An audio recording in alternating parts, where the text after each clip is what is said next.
هُوَ الَّذِي أَنزَلَ عَلَيْكَ الْكِتَابَ مِنْهُ آيَاتٌ مُحْكَمَاتٌ هُنَّ أُمُّ الْكِتَابِ وَأُخَرُ مُتَشَابِهَاتٌ ۖ فَأَمَّا الَّذِينَ فِي قُلُوبِهِمْ زَيْغٌ فَيَتَّبِعُونَ مَا تَشَابَهَ مِنْهُ ابْتِغَاءَ الْفِتْنَةِ وَابْتِغَاءَ تَأْوِيلِهِ ۗ وَمَا يَعْلَمُ تَأْوِيلَهُ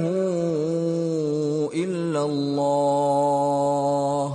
وَالرَّاسِخُونَ فِي الْعِلْمِ يَقُولُونَ آمَنَّا بِهِ كُلٌّ مِّنْ عِندِ رَبِّنَا ۗ وَمَا يَذَّكَّرُ إِلَّا